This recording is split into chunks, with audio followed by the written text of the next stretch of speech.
আমার আল্লাহ রাব্বুল আলামিন বলছেন ওয়াল আসরি ইন্নাল ইনসানা লাফি খুসর ইল্লাল্লাযীনা আমানু ওয়া আমিলুস সালিহাতি ওয়া তাওয়াসাউ বিল হাক্কি ওয়া তাওয়াসাউ বিস সাবর। একটু আওয়াজ করে বলুন না আল্লাহু আকবার।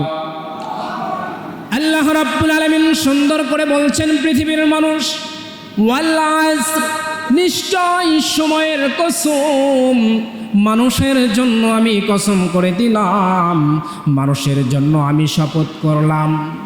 মানুষের জন্য শপথ আল্লাহ তাআলা সময় নিয়ে করলেন। কারণটা হচ্ছে আমার আপনার জীবনে সময় কত গুরুত্বপূর্ণ। একবার যদি সময়টা পেরিয়ে চলে যায় আর জীবনে কখনো ওই সময়টা সামনের দিকে আসে না। এই জন্য আল্লাহ রাব্বুল আলামিন সময়কে কসম করে বললেন পৃথিবীর মানুষ তোমরা সময়টাকে কাজে লাগাও, আজকের এই সময়টা তোমরা অবহেলিত করো না, আজকের এই সময়টা তোমরা হেলায় খেলায় কাটিয়ে দিও না। আজকে যদি সময়টাকে কাজে লাগাতে পারো আমি আল্লাহ রাব্বুল আলামিন তোমাদের জন্য শান্তির জায়গা দান করে দিব। বলুন সুবহানাল্লাহ। সময়টা কেমন দেখেন, শৈশবটা কেটে যায় খেলায় দোলায়, যৌবনটা কেটে যায় হেলায় দোলায়, বার্ধক্য যখন চলে আসে, বৃদ্ধকাল যখন চলে আসে, বৃদ্ধকালটা কেটে যায় অবহেলায়।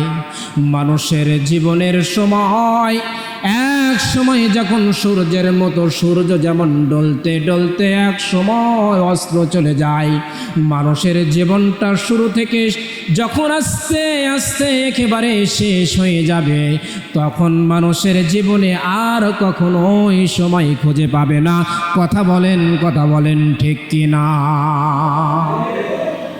এই জন্য আমার আল্লাহ রাব্বুল আলামিন বলছেন সময়টাকে কাজে লাগাতে হবে। এই আয়াতের মধ্যে আল্লাহ রাব্বুল আলামিন তিনটা আয়াত দিয়েছেন এই সূরার মধ্যে। যেই তিনটা আয়াতের মধ্যে ইমাম শাফি রহমতুল্লাহি আলাইহি বলেন পৃথিবীর কোনো মানুষ যদি কোরআনুল কারীম না বুঝে থাকে, পুরা কোরআনটাও যদি না বুঝে, এই সূরা আসরের তিনটি আয়াত যদি পৃথিবীর কোনো মানুষ সুন্দর করে বুঝিয়ে বুঝিয়ে পড়ে, পুরা কোরআন না বোঝার কারণে সূরা আসরটা পড়ার কারণে আমার আল্লাহ রাব্বুল আলামিন ওই মানুষের অন্তরের মধ্যে হেদায়েত দিয়ে দিবে। বলুন সুবহানাল্লাহ। শুধু তাই নয়, ইমাম শাফি রহমতুল্লাহি আলাইহি বলেন ঝিনুকের মধ্যে যেমন আটলান্টিক মহাসাগর, ভ্রমন্ত মহাসাগর, বঙ্গোপমহাসাগর, প্রশান্ত মহাসাগর, সবগুলো মহাসাগর যদি একটি ঝিনুকের মধ্যে ঢোকানো হয়, যেমন করে ঝিনুকটা আবদ্ধ করে নিয়ে থাকতে পারে, ঠিক তেমনিভাবে আমার আল্লাহ রাব্বুল আলামিন সূরা আসরের তিনটি আয়াতের মধ্যে পুরা পৃথিবীর সব কিছু ঢুকিয়ে দিয়েছে। বলুন সুবহানাল্লাহ। আমার ভাইয়েরা দেখেন আল্লাহ রাব্বুল আলামিন বলছেন ওয়াল আসর, নিশ্চয় সময়ের কসম, ইন্নাল ইনসানা লাফি খুসর, পৃথিবীর যতগুলো মানুষ রয়েছে সবগুলো মানুষ ক্ষতির মধ্যে রয়েছে। আল্লাহ তাআলা প্রথমে বললেন সময়ের কসম, এবার দ্বিতীয় বলছেন পৃথিবীর যতগুলো মানুষ রয়েছে সমস্ত মানুষগুলো ক্ষতির মধ্যে রয়েছে। কিন্তু আল্লাহ রাব্বুল আলামিন ৩ নম্বর আয়াতের মধ্যে সুন্দর করে জানায় দিলেন ৪ শ্রেণীর মানুষ ব্যতীত পৃথিবীর সব মানুষ ক্ষতির মধ্যে আছে। কয় শ্রেণীর মানুষ ব্যতীত? একটু বলুন না আওয়াজ করে, কয় শ্রেণীর মানুষ ব্যতীত? আরো একটু আওয়াজ করে বলুন, কয় শ্রেণীর মানুষ ব্যতীত? ৪ শ্রেণীর মানুষ ব্যতীত পৃথিবীর যতগুলো মানুষ রয়েছে সব মানুষ ক্ষতির মধ্যে আছে। এবার আসেন দেখি আমি আপনি কি ক্ষতির মধ্যে আছি না? আমার আপনার জীবনটা ভালোর মধ্যে আছে। আল্লাহ রাব্বুল আলামিন সুন্দর করে বলছেন, ইল্লাল্লাযীনা আমানু ওয়া আমিলুস সালিহাতি ওয়া তাওয়াসাউ বিল হাক্কি ওয়া তাওয়াসাউ বিস সাবর। এক নম্বর, ইন্নাল্লাযীনা আমানু, যারা ঈমান আনয়ন করলো এবং ঈমানের প্রতি অটল থাকলো। শুধুমাত্র ঈমান আনয়ন করলেই মুসলমান হওয়া যায় না। এই ঈমানটা যে আনয়ন করেছেন আপনি, আমি যে ঈমানটা আনয়ন করেছি, এই ঈমানটার প্রতি অটল থাকতে পারলে আমি আপনি হব মুসলমান। কথা বলেন ঠিক কিনা? দেখেন সাহাবীরা কেমন করে ঈমান আনয়ন করেছে এবং ঈমানের প্রতি অটল ছিল। আল্লাহর নবীর সাহাবী হযরতে বেলাল, হযরতে বেলাল রাদিয়াল্লাহু তাআলা আনহু ইহুদির বাড়িতে কাজ করে। যখন হযরতে বেলাল কালেমা গ্রহণ করলো, ইসলাম মানল, কালেমা গ্রহণ করার পর হযরতে বেলাল বারবার মুখের মধ্যে উচ্চারণ করে, লা ইলাহা ইল্লাল্লাহু মুহাম্মাদুর রাসূলুল্লাহ। তার মুনিব বারবার ডেকে ডেকে বলছে, বেলাল, ও বেলাল, তুমি এসব কি পাঠ করো? তুমি এগুলো পাঠ করতে পারো না। হযরতে বেলাল এবার বলছে, ও আমার মুনিব, আমি একজন মানুষের হাতে হাত রেখে বায়াত গ্রহণ করে মুসলমান হয়ে গিয়েছি। সেই মানুষটা হলেন বিশ্বনবী মুহাম্মাদুর রাসূলুল্লাহ সাল্লাল্লাহু আলাইহি ওয়াসাল্লামের হাতে হযরতে বেলাল যেদিন থেকে হাত রেখে বায়াত গ্রহণ করে মুসলমান হয়ে গেলেন, ওই দিনের পর থেকে আমার রবি বলেছেন, যতদিন পর্যন্ত বেলাল পৃথিবীতে থাকবে ঈমানের পথে বেলাল সারাটা জীবন অটল থাকবে। বলুন সুবহানাল্লাহ। হযরতে বেলালকে যখন নিষেধ করা হলো, ও বেলাল, তুমি কালেমা পড়তে পারবা না, কালেমা পড়া তোমার যাবে না। এবার হযরতে বেলাল চুপি চুপি গোপনে গোপনে কালেমা পড়ে, কিন্তু তার মুনিব তাকে শাস্তি দেওয়া শুরু করে দিল। এমন করে শাস্তি দিয়েছে, হযরতে বেলালের পায়ের মধ্যে রশি বেঁধে মরুভূমির ধুলার মধ্যে যখন টানা হাসরা শুরু করে দিলেন, মরুভূমির উত্তাপ্ত গরমের কারণে হযরতে বেলালের পিঠের চামড়াগুলো ফসকা পড়ে যায়, পিঠের মধ্যে ঘা হয়ে যায়, রক্ত হয়ে যায়, রক্তক্ষরণ হয়ে যায়। এবার হযরতে বেলালকে এইটুকু শাস্তি দিয়েই ক্ষান্ত হয় নাই, হযরতে বেলালের বুকের উপরে বড় একখানা পাথর চাপা দিয়েছে। বলুন নাউজুবিল্লাহ। হযরতে বেলালের বুকের উপরে একখানা পাথর চাপা দিয়েছে। এবারও হযরতে বেলাল কালেমা ছাড়ে না, এবার হযরতে বেলাল কালেমা ছাড়ে না, কিন্তু মুখ দিয়ে শুধু বলতে থাকে, আহাদ আহাদ আহাদ। এবার হযরতে বেলালের মুখের মধ্যে একটি আওয়াজ শুধুমাত্র বলছে আহাদ, কিন্তু তার মুনিব সহ্য করতে পারল না। তার মুনিব বারবার বলছে, পৃথিবীতে আমি তোমার প্রভু, আমি তোমাকে খাবার দিই, থাকতে দিই, আমাকে না মেনে তুমি কাকে আহাত আহাত বলছ? হযরতে বেলালকে বলা হলো, তুমি যদি কালেমা ছেড়ে দাও, এই আহাত বলা বন্ধ করে দাও, এই মক্কার জমিনে তোমাকে সুন্দর বাড়ি দিব, সুন্দর নারী দিব, সুন্দর চলার জন্য বাহন দিয়ে দিব, তোমাকে থাকার জন্য সুন্দর বাসস্থানের ব্যবস্থা করে দেব। কিন্তু হযরতে বেলাল ডাক দিয়ে বলছে, ও আমার মালিক,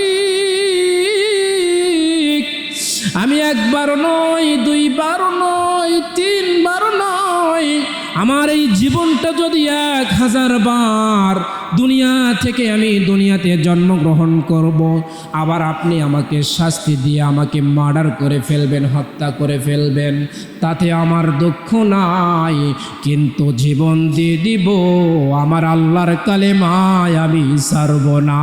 একটু আওয়াজ করে বলুন না সুবহানাল্লাহ। এবার আমার ভাইয়েরা, হযরতে বেলালের জিহ্বাটা বের করা হলো।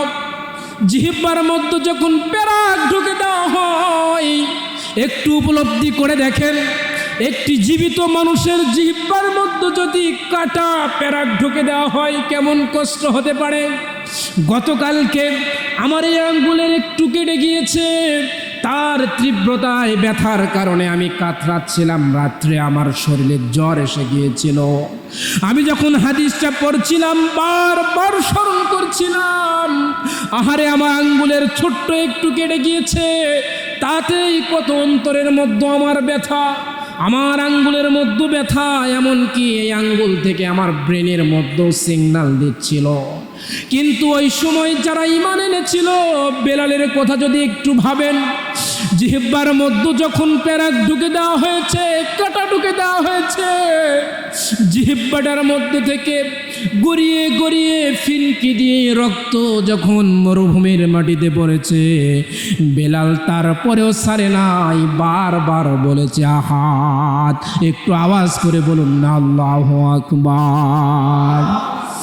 তাহলে সূরা আসরের 3 নম্বর আয়াতের প্রথম স্টেপ গেল। আল্লাহ তাআলা বলছেন ইন্নাল্লাযীনা আমানু, দেখেন ঈমানদার হলে এমন ঈমানদার হতে হবে, ঈমানের পথে যদি আপনি অটল থাকেন, আমি অটল থাকি, যতই দুঃখ কষ্ট নির্যাতন নিপীড়ন আসুক না কেন, ঈমানের পথ থেকে এক জাররা পিছনে যাওয়া যাবে না। কথা বলেন ঠিক কি না?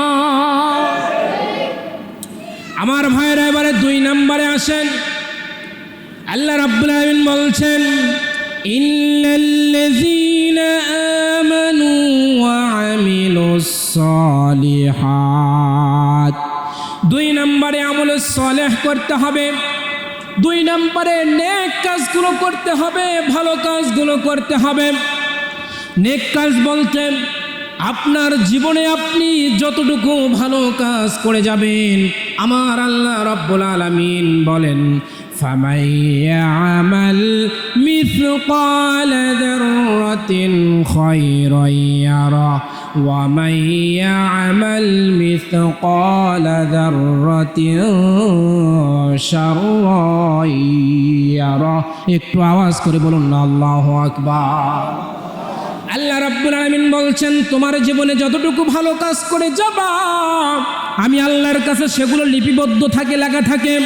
ঠিক তেমনি ভাবে তোমার জীবনের মধ্যে যত অন্যায় পাপাচার করে আসবা, আমি আল্লাহ রাব্বুল আলামিনের কাছে এই সব কিছু লেখা থাকে। আমার ভাইয়ের জন্য নেক কাজ করতে হবে, সৎ কাজ করতে হবে, গরিব অসহায় মানুষদেরকে সাহায্য সহযোগিতা করতে হবে, মানুষদের প্রতি ভালোবাসা দেখাইতে হবে, মানুষদের প্রতি সদয় হতে হবে, সহানুভূতি দেখাইতে হবে। কিন্তু আমার আপনার অবস্থা এমন হয়ে গিয়েছে, বাজারে গিয়ে হাজার হাজার টাকা নষ্ট করি, মাঠে গিয়ে 1000 টাকা নষ্ট করি, ঘাটে গিয়ে 1000 টাকা নষ্ট করি, কিন্তু মসজিদে যখন জুমায় আসি পকেটের মধ্যে 10টা টাকা আনার সাহস হয় না। কথা বলেন ঠিক কি না? এবার যারা ঠিক বলেছে তারাই খালি দান করে, যারা ঠিক বলে নাই তারা মনে হয় দান করে না। একটু আওয়াজ করে বলেন ঠিক কি না? এবার দেখেন আল্লাহ রাব্বুল আলামিন বলছেন 3 নম্বর আয়াতের 3 নম্বর চ্যাপ্টারে আল্লাহ তাআলা বলছেন ওয়াতাওয়াসাউ বিল হাক্কি ওয়াতাওয়াসাউ বিস সাবর। 3 নম্বরে আল্লাহ রাব্বুল আলামিন ডাক দিয়ে বলছে, পৃথিবীর মানুষ তোমাদেরকে হকের পথে থাকতে হবে। পৃথিবীর কোনো মানুষ যদি হকের পথে থাকতে পারে, আল্লাহ রাব্বুল আলামিন তার প্রতিদান হিসাবে জবাব দিয়ে দিচ্ছেন। আল্লাহ রাব্বুল আলামিন বলছেন ইন্নাল্লাযীনা আমানু ওয়া আমিলুস সালিহাতি কানাত লাহুম জান্নাতুন ফিরদাউসিন যুলা। একটু আওয়াজ করে বলুন আল্লাহু আকবার। আল্লাহ রাব্বুল আলামিন বলছে যারা হকের পথে থাকবে তাদের জন্য আমি আল্লাহ তাআলা সুন্দর ব্যবস্থা জান্নাত রেখে দিয়েছি। এবং শেষ নাম্বার, সর্বশেষ নাম্বার যেটা আল্লাহ তাআলা বললেন, ওয়াতাওয়াসাউ বিস-সাবর, নিশ্চয় ধৈর্য ধারণ করতে হবে। আল্লাহ তাআলা ইব্রাহিম নবীর কত পরীক্ষা নিয়েছেন, তারপরেও ধৈর্য হারা হয় নাই। আল্লাহ রাব্বুল আলামিন ইব্রাহিমকে ইসমাইল দ্বারা পরীক্ষা নিলেন, আগুনের মধ্যে ফেলে পরীক্ষা নিলেন। ইব্রাহিম নবী একবারও ধৈর্য হারা হয় নাই। ইব্রাহিম নবী বলেছে, আল্লাহ যতবার আসবে আমি আল্লাহ, আমি আপনার জন্য পরীক্ষা দেওয়ার জন্য ততবার প্রস্তুত আছি। বলুন সুবহানাল্লাহ। তাহলে সূরা আসরের যে তাফসিরের সারাংশ, শানে নজুল আমরা জানলাম। আল্লাহ রাব্বুল আলামিন প্রথমে বলছেন ওয়াল আসর, নিশ্চয় সময়ের কসম, যুগের কসম, কালের কসম, কালের শপথ।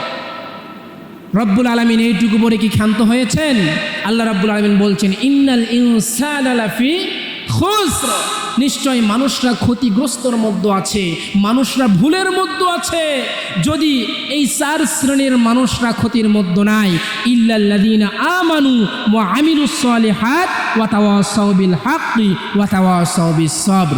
ইল্লাল্লাযীনা আমানু, ঈমানদার হতে হবে, ওয়া আমিলুস সালিহাত, এবং আমলে সালেহ করতে হবে, ওয়া তাওয়াসাউ বিল হাক্কি, হকের পথে থাকতে হবে, ওয়া তাওয়াসাউ বিস সাবর, ধৈর্য ধারণ করে সবুরের প্রয়োজন এবং ধৈর্য ধারণের পরিচয় দিতে হবে। তবে আমি আপনি হতে পারবো খাঁটি ঈমানদার মুসলমান। কথা বলেন ঠিক কি না? আল্লাহ রাব্বুল আলামিন আমাকে আপনাকে সহিহ বুঝ দান করুন এবং আজকের জুমার আলোচনার মধ্যে যতগুলো